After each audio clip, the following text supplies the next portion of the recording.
Chris Justice, one of the coordinators at the Digital Learning and Instructional Technology Department here in Clark County School District in Southern Nevada. Today we'll be talking about how to set up your class learning management system. CCSD harnesses the power of the Canvas LMS. Canvas allows educators to provide a centralized resource for easy access to the curriculum and assessments for their students. We'll go over how to set up your classes for success so you can not only get started with teaching with Canvas, but also feel more confident in taking the next steps to make your class your own. This video is organized into chapters so that you can skip to the topics that best serve your needs. We'll go over how to clean up your course navigation, set up and sync assignment groups, add a module and create assignments, and cross-list your courses. Let's get started right here in the Curriculum Hub. In our Canvas, we can find the Curriculum Hub in the Global Navigation, and this is a location where we can find course scope and goals, the standards that we're supposed to teach. We just pull up one of them here, the biology class for 9th grade. And you can see here, if I expand all of these panels here, I can see the standards, the alignment. I'll need the course scope and goals for my syllabus. In fact, I've given you a copy and pasteable syllabus that you can use for your Canvas class. I made it kind of easy for you to be able to navigate here. All of those yellow hashtags are areas where you'll want to put in your own information. And if you notice, there's an area for our course scope and goals. We can get that from the Curriculum Hub. Let's take a look at our Canvas class and start to clean up the course navigation, which are all of these blue links on the left-hand side of the course. We can clean up the course navigation in the settings, and we'll click on the navigation tab up here at the top. Now we can either click on the vertical ellipsis and disable any of these items here that we don't want to show up. I believe that cleaning up all of these links is a good thing for students to be able to easily navigate our courses to get right to the resources we want them to get to. There's a lot of stuff that we don't necessarily need to use in here. We might incorporate Adobe Express or Lucid assignments in our course, but we don't necessarily have to have those links available to students. I leave Grade Sync. I get rid of most of all of the other stuff though. Anytime there is an assignment or something that a student can either look at their grades or earn points from, I'll leave that in the course navigation. You can see me taking out most of this stuff though. I'll be right back here as I continue to clean up my course navigation. All right, and that's the list right here that I'd like to go with. Of course, we can start to rearrange these links as well. I believe announcements are pretty important. I use them all throughout my class, and so I put that up near the top along with modules. Assignments, students earn points from, so I'll leave that enabled, as along with discussions. I like to allow students to be able to see the other people in the class. They can reach out to them, so I'll leave that people link there as well. I believe in exposing those grades and allowing the students to be able to look at their points that they've earned in the different assignments, formative and summative here in Canvas, so I leave that enabled as well. The syllabus is pretty important, so I'm actually going to move that all the way up at the top. We'll get to that in a minute. Quizzes are also pretty important too. I'll put that underneath assignments.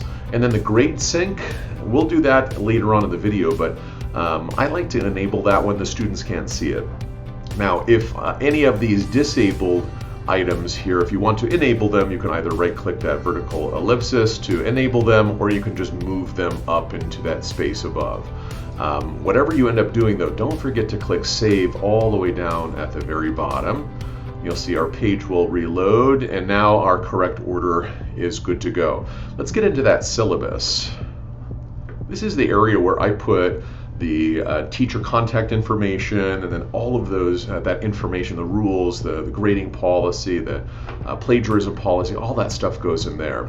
I suggest you make a copy of this copy and pasteable syllabus first, change all of that information, and then you can select all of the content, copy it, and then bring it into your course syllabus. When we click Update Syllabus, we're good to go.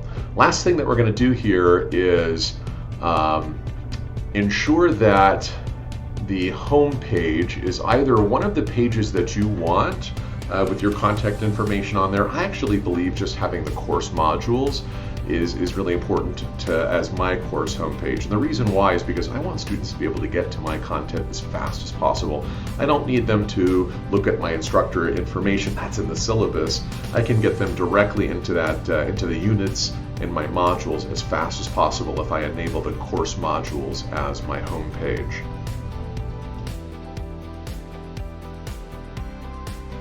We're going to now work on our assignment groups and sync those assignment groups with the grade categories we have set up in Infinite Campus, those formative and summative grade categories.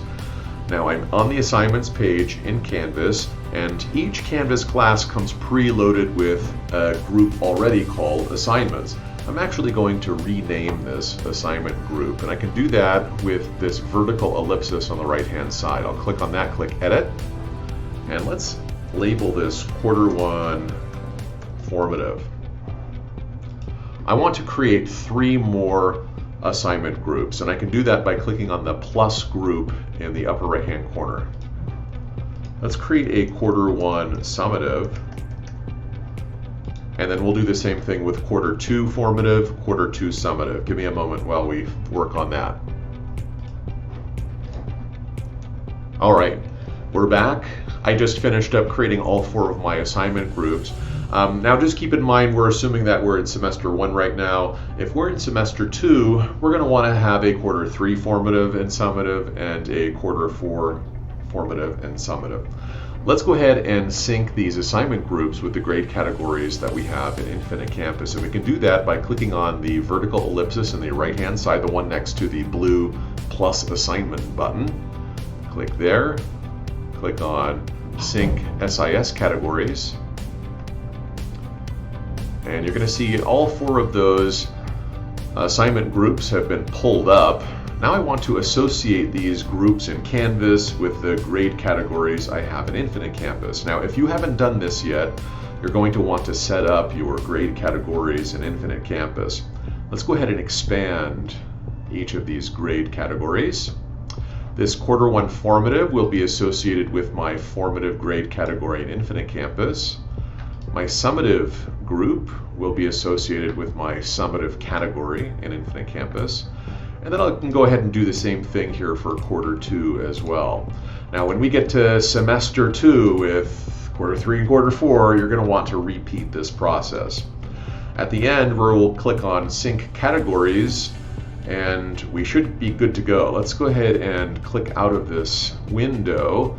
If I give my page a refresh here, I should now see, this linked symbol here tells me that these categories are now synced up with my Infinite Campus. So any assignment I add to these groups, as long as I've set them up right, we'll get to that in a minute, then those assignments will be sent to Infinite Campus, which is pretty cool. Hey, we're increasing our efficiency and working smart as teachers here using Canvas.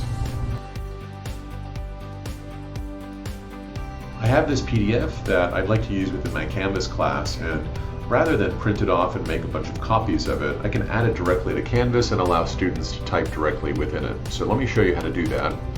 Let's go over to our Canvas class, and we'll create a module.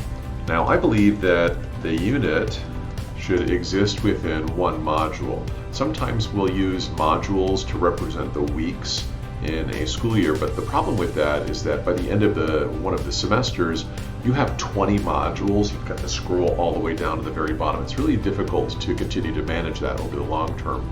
So if we just use 5 modules for our 5 units that we go over in semester 1 or semester 2, it's a little bit more manageable for the teacher and the students to be able to navigate. So let's go ahead and create one of our modules. I clicked on the blue plus module sign, I labeled it. I'll go ahead and just publish it right away so that students can see anything that exists within that module.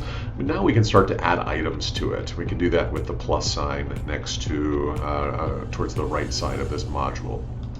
Click on this. Let's take a look at the different items that we can add to our module. We can add a quiz.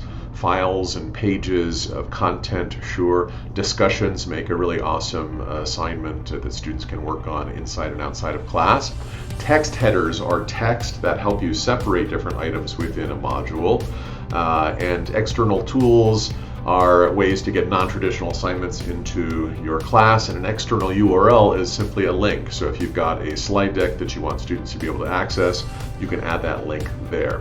We're just going to make it an assignment here, and I want to add that PDF here to our module. So let's call this Ecosystems Basics, and we'll label it PDF. Add that item, we'll open up that assignment and click Edit. Now, oftentimes those assignments that we give to students that are used to be printed oftentimes already have the directions in them. So I like to keep my instructions on Canvas nice and simple for the student. I'll just put complete the assignment. All right, so let's make this worth 8 points. Earlier we set up 4 different assignment groups. This is a formative assessment, but of course if it was summative, I can add this assignment to that appropriate assignment group as well. Let's take a look here. So let's skip we'll get to the submission type in a second, but I wanted to point this out here. If we want, earlier we set up those assignment groups to be able to sync with Infinite Campus. I've got to toggle this button on to allow this assignment to be sent there. So just make sure that you click on the Sync to Infinite Campus button. Let's get back up to our submission type. This is actually going to be an online submission, and we'll have students work within the student annotation toolset. So we'll click on that, and now we can upload that file. I've already downloaded the PDF onto my computer. Let's go ahead and pull it up. There it is there. And add it to our class. This is going to make, Canvas will now make a copy of this PDF for each of your students in your class. I wanted to point out the Assign panel down here. Now if I've cross-listed my classes, which we'll get to in the next section of this video, I can actually have multiple Assign panels here. So let me click out of the Everyone, and I'll just add in one period, right? Period 1. Maybe this is an assessment, right? A quiz. That you want to have different due dates and availability dates for. You can actually have multiple assigned panels for period 1 and for period 2, so that you can limit access. In fact, I'd like to point this out as well. We're assuming that this assignment exists within quarter 1. You don't want students to be able to access this assignment outside of quarter 1. So you actually want to turn off availability for those students. You've already submitted those grades for quarter 1. If they're submitting assignments in quarter 2, we don't want to have to be able to go back and change those grades, right? So let's click out of this. Just for simplicity's sake, I'm going to add this assignment for everyone, and I'll worry about those due dates and availability dates later. Let's click Save and Publish.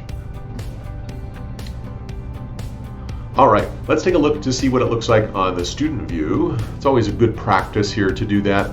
Make sure that your assignments are showing up the way that you want them to. So I'll click on View Us as a Student in the upper right-hand corner. And we can see there's that PDF that is now loading. Now, how do students get through and interact with this assignment? They've got this, the student annotations assignment submission type. They have this panel of different tools they can use. Let's say that you wanted students to annotate this PDF. They can use the highlight tool, go through and outline that academic vocabulary. Let's find an area where I'm going to type. So this question asks, what is the hypothesis? And so now I can use the text box here. All right, this is the hypothesis. All right, you can assume that we're going to flesh out that answer later. All right, let's go ahead and submit, see what that looks like from the student view. Click Submit Assignment. Boom, we're good to go. So what does this look like on the teacher view? Imagine that students just turned in their PDFs. Let's get into the speed grader. I wanted to point this out too. As the teacher, you also have those annotation tools as well in your toolbar up at the top for each of the student submissions. You can go through read what they're writing, and if you wanted to, you could provide feedback. Let me use this point annotation tool. Click here, and I'll add my feedback. Let's click on, give them 8 points. Hey, we're working fast. We're using that speed grader. We're adding PDFs where you don't have to print anymore. Pretty neat. Cross-list your like courses together. It's easier from the teacher's perspective to be able to manage all of your different sections from just one class. And that's what cross-listing allows us to do. Now, in order to get set up with cross-listing, I suggest you have multiple tabs open. Open up each of your sections that you want to cross-list together as individual tabs. Go to your settings within Canvas. You're going to need the SIS ID number associated with the course that you want to run all of your other sections out of. So I've selected this SIS ID number. You can find this in the settings of the course. Copy it, and then we'll head to the other class that we want to cross-list into. I'm on the settings, I click on sections, and then actually open up, click on the section itself. You'll see this link here in the upper right hand corner that says cross-list this section. We'll click there, and then enter in that SIS ID number that we copied earlier.